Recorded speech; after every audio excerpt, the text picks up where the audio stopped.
안녕하십니까. 고재학의 경제버스 시작하겠습니다. 오늘 제가 다룰 주제는 고령화입니다. 사실 한국 사회에서 가장 심각한 문제 중에 하나인데요. 영국의 인구학자 중에 폴 윌리스라는 사람이 있는데 이 사람이 인구 지진 이론이라는 걸 만들었습니다. 고령화가 사회를 파괴하는 힘이 지진보다 더 강력하다. 특히 노인 인구가 생산 가능 인구를 추월하게 될 경우에 진도 9.0, 정말 상상할 수 없는 엄청난 강진이 사회를 파괴하는 것처럼 부정적인 영향을 미친다. 그런데 사실 우리 얼마 안 남았거든요. 지금 우리가 지금 무감각해서 그렇지 지금 굉장히 심각한 상황이 곧 한국 사회를 엄습할 것이다. 자, 조선시대 왕들이 얼마나 오랫동안 살았는지 아십니까? 사관들이 기록을 하기 때문에 조선시대 왕들의 수명이 얼마나 됐는지 우리가 알 수 있어요. 평균 수명이 46세예요. 46세. 그렇지만 일반 백성들은 평균 수명이 얼마나 되는지 알 수가 없어요. 한 30대 중반 정도 되지 않을까 이렇게 추정을 하는데 왜 그러냐? 19세기에 유럽인들의 평균 수명이 35세였어요. 그리고 간혹 기록이 남아있는데, 사료가 남아있는 것들이 있는데 1790년에 정조 때죠. 그때 70세 이상 장수 노인들을 조사한 기록이 있어요. 그때 조선시대 인구가 740만 명이었는데 70세 이상 인구가 25,800명이에요. 그 당시 1970년 조선시대 전체 인구의 0.34%였어요. 자, 지금은 어떨까요? 사실 이 조선시대의 평균 수명이 거의 19세기 말까지, 20세기 초까지 변화가 없었다. 정말 급격히 평균 수명이 늘어난 거예요. 자, 그래프 한번 보실까요? 한국인의 평균 기대 수명. 기대 수명은 이퀄 평균 수명이라고 생각하시면 돼요. 예를 들어 지금 0세 아이가 태어났을 때 얼마를 살 걸로 기대할 수 있느냐, 이게 기대 수명이에요. 1970년에는 한국인의 기대 수명이 62.3세였어요. 1970년에 태어나는 아기는 62.3년을 살 걸로 기대할 수 있다는 거죠. 그런데 2023년에는 83.5세, 작년에는 84.3세였어요. 이게 어느 수준이냐? 세계에서 1위가 일본이에요. 기대 수명 1위가 일본, 2위가 스위스예요. 대한민국이 3위예요. 84.3세. 남자는 뭐 한 80세 정도 되고 여자는 뭐 86세, 7세. 그래서 전체적으로 지금 평균 2023년에 83.5세였다. 그리고 작년 통계는 84.3세였다. 그러면은 불과 53년, 54년 사이에 우리 평균 수명이 20년 이상 늘어난 거예요.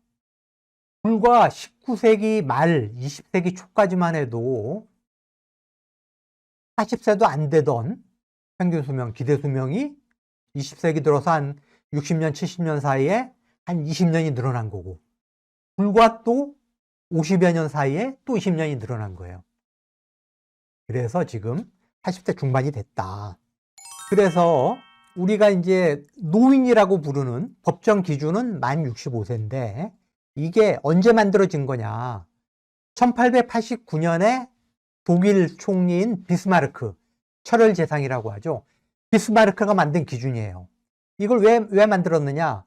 1889년 당시에 독일 남성의 평균 수명이 41세, 41살, 여성은 45세. 이거밖에 안 됐어요. 그런데 바로 몇 년 전에 독일이 프랑스랑 전쟁을 해가지고 승리를 했어요. 엄청난 하여튼 군인들을 이제 선발을 해가지고 프랑스로 보내서 전쟁을 해가지고 이겼단 말이죠. 그래서 군인들이 귀환을 했어요. 그런데 전쟁 때문에 이제 모집했던 군인들을 그대로 유지할 필요성이 없어진 거죠. 그래서 상당수로 이제 고향으로 돌려보내야 돼요. 고향으로 가라고 그랬더니 군인들이 안 가요. 파리를 점령하면서 느꼈던 파리라고 하는 그 대도시의 화려함, 그걸 경험한 시골 출신의 군인들이 시골로 돌아갈 생각을 안 하는 거예요. 아, 도시에 남겠다. 그래서 젊은 군인들은 도시에 이제 뭐 공장의 노동자로 이렇게 하고, 그 대신에 기존의 나이 든 노동자들을 고향으로 돌려보내는 거예요. 그래서 비스마르크가 이제 생각해낸 게 연금이에요, 연금. 뭔가 당근책을 제시를 한 거죠. 그래서, 그런데 뭐 재정이라는 게 뭐 한계가 있는 거고, 새롭게 이제 연금 제도를 만들다 보니까 그 당시에는 급여의 2%가 채 안 되는 연금 보험료를 걷었어요. 그리고 실제 주는 것도 만 65세부터 주겠다. 그리고 사실 노인들한테 지급하는 용돈 수준밖에 안 됐어요. 어찌됐든 간에 연금이라고 하는 제도를 만들면서 늙은 군인들을 설득을 해가지고 그 군인들을 빼내서 시골 고향으로 돌려보내고, 좀 젊은 군인들을 그 자리로 집어넣고 하면서 전쟁에서 승리하고 귀국한 군인들의 불만을 누그러뜨렸던 거죠. 그런데 1차 세계대전, 2차 세계대전을 겪고 유엔에서, 국제연합 유엔에서 비스마르크가 만든 이 만 65세 이상의 노인 기준, 이거를 채택을 해가지고 노인의 기준을 만든 거예요. 그리고 대한민국은 1981년에 노인복지법에 노인 기준은 만 65세 이상이다. 그런데 1981년이면은 벌써 45년째거든요. 45년째. 그 기간 동안에 우리 국민들의 평균 수명, 기대 수명이 20년 이상 늘었다. 그렇기 때문에 뭔가 변화가 필요한 거 아니냐. 근데 문제는 대한민국의 모든 시스템이 지금 만 65세 노인 기준에 맞춰져 있다는 거예요. 우리나라 복지체계 만 65세를 기준으로 하는 게 20가지가 넘어요. 일단 노령연금, 국민연금 중에 국민연금을 만 10년 이상 불입을 하고 65세가 되면은 지급을 시작하는 그 노령연금, 또 만 65세에 맞춰져 있죠. 그다음에 기초연금, 노인들 중에 소득 상위 30%를 제외한 70%한테 지급하는 게 기초연금이에요. 그것도 만 65세예요. 다음에 뭐 우리가 생활 주변에서 흔히 보는 게 지하철 무임승차, 그것도 만 65세예요. 다음에 정부, 중앙정부나 지방자치단체나 공공 쪽에서 노인 일자리를 제공을 하는데 그것도 기준이 만 65세예요. 여러 가지 경로 우대 제도의 기준도 만 65세. 그래서 우리나라 복지체계에 지금 해당되는 한 20여 가지 이상이 만 65세 기준으로 설정돼 있다. 그래서 이거를 변화를 시키게 되면은 우리나라의 복지 시스템 전반을 손봐야 된다라는 그런 문제가 있다. 다음에 또 하나의 문제는 우리나라 노인들의 그 빈곤율이 너무 높다. 자, 그래프 한번 보실까요? 통계청이 최근에 내놓은 자료예요. OECD 회원국이 38개 나라가 있는데 대한민국 노인의 빈곤율이 1위예요. 무려 40% 수준이다. 빈곤율이 너무 높다. 그래서 노인 기준 연령을 지금보다 더 올린다. 예를 들어 70세, 75세 이렇게 올리게 되면은 당연히 복지 시스템도 거기에 맞춰가지고 바꿔야 되는데, 그러면은 노인 빈곤율이 더 올라가는 문제가 있다. 그럼에도 불구하고 이걸 그냥 놔둘 수 없는 수준에 이르렀다. 자, 왜 그러냐? 자, 그래프 한번 보실까요? 2025년에 우리나라 노인 인구가 1,058만 명, 20%가 넘었어요. 전체 5,200만 인구 중에 20%가 넘었어요. 14%를 넘으면 고령사회라고 그러고 20%를 넘으면 초고령사회라고 그래요. 그런데 고령사회 넘어선 지가, 고령사회 접어든 지가 7년 전이에요. 근데 불과 7년 만에 초고령사회로 접어든 거예요. 그리고 문제는 지금부터 더 심각해진다. 왜 그러냐? 제가 1차 베이비 부머 세대의 막내예요. 제가 태어난 해에 거의 100만 명이 태어났고, 대입 수험생이 80만 명, 90만 명, 100만 명에 가까웠어요. 물론 이제 재수생, 삼수생 포함해서지만은. 그래서 1955년부터 63년 사이에 태어난 1차 베이비 부머가 700만 명이에요. 그런데 1964년부터 74년 사이에 이게 제2차 베이비 붐 세대라고 불러요. 무려 1000만 명이에요. 64년생이면 지금 만 61세예요.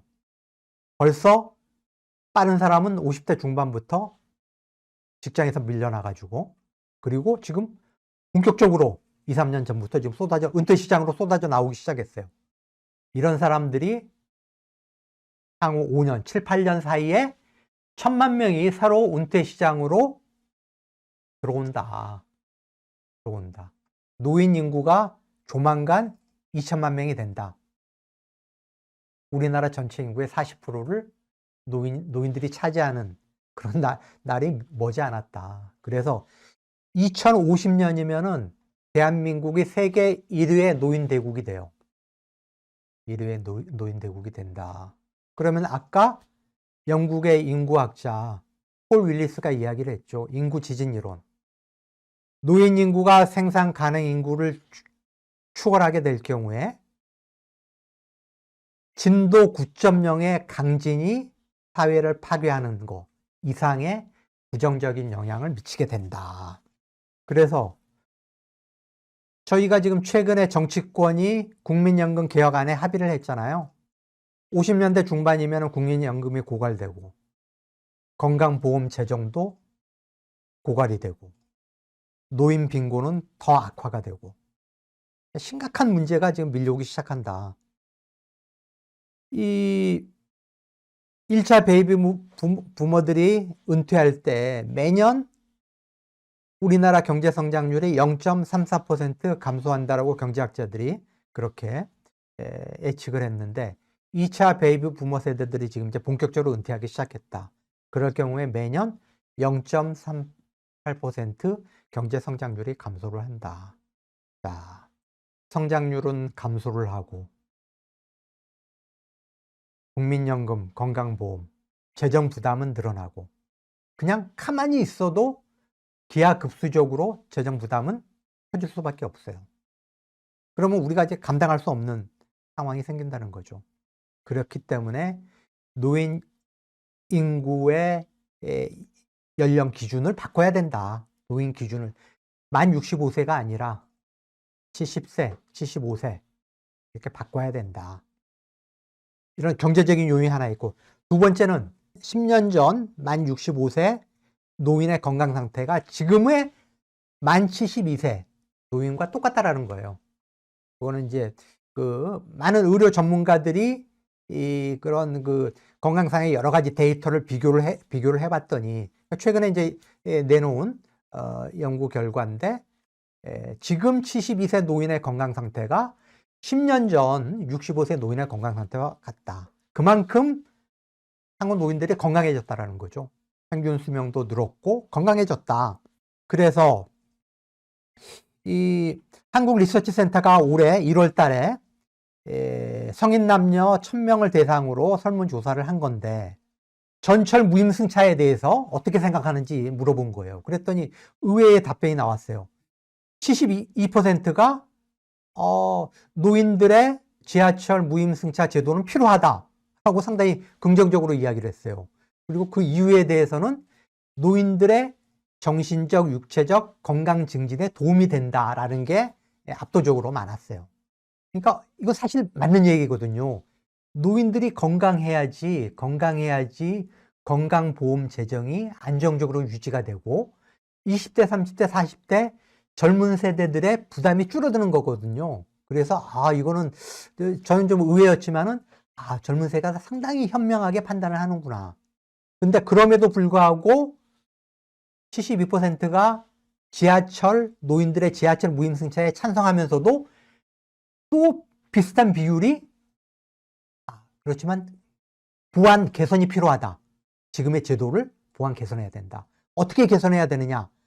가장 많은 응답이 뭐였냐면은 노인 기준을 올려야 된다. 자, 그래프 하나 보실까요? 68%가 지하철 무임승차 혜택을 노인들한테 부여를 하되 노인 기준을 상향하자.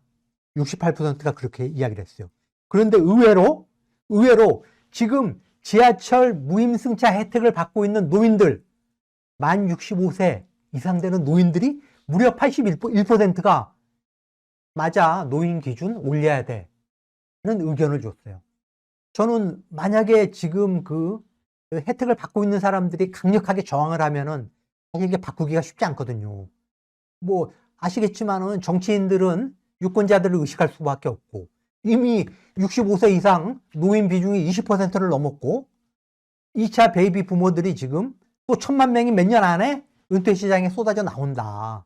그렇기 때문에 여든 야든 여당이든 야당이든 이 30% 40% 되는 유권자들을 거슬러 가면서 이 제도를 없애기가 쉽지가 않은데 의외로 지하철 무임승차의 혜택을 보고 있는 노인들이, 뭐 노인들도 아니죠 지금은, 그 사람들이 81%가 아니야, 이 기준 올려야 돼, 노인 기준 올려야 돼, 이런 의견을 갖고 있다는 거죠. 그렇기 때문에 의외로 좀 쉽게 이 제도 변경이 가능하지 않을까라고 생각을 해보고요.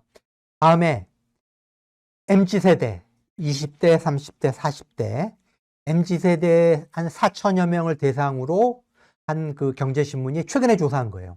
최근에 조사를 한 건데 무려 80%가 노인 기준 연령을 상향해야 된다라고 의견을 냈어요.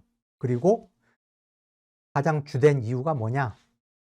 1등이 건강 상태가 좋아졌다. 옛날 노인이 아니다. 1981년 그때 우리가 만 65세를 노인 기준으로 잡았는데 그때 노인의 건강 상태, 그때는 기대 수명이, 평균 수명이 66세였어요. 노인 기준이나 평균 수명이나 별 차이가 안 났어요. 그런데 지금은 노인 기준이 45년째 똑같이 만 65세인데 아까 말씀드렸잖아요. 작년에 우리 평균 수명이 84.3세다. 84.3세. 세계에서 세 번째로 오래 사는 민족이다, 우리가. 그러면은 그런 시대 변화를 반영해가지고 그만큼 노인들이 건강해졌으니까 의료기술이 발전을 하고, 그게 이제 가장 주된 이유고, 두 번째로는 재정 부담이에요. 지금 최근에 여야가 합의한 국민연금 개혁안에 대해서 갤럽 여론조사 바로 나왔죠. 이번 주에 갤럽 여론조사 나왔는데 반대 의견이 더 많아요. 그리고 압도적으로 반대하는 사람들이 젊은 사람들이에요. 왜냐하면은 국민연금 보험료를 가장 오랫동안 내야 되는 사람들, 가장 오랫동안 부담을 져야 되는 그 세대가 20대, 30대, 40대라는 거죠.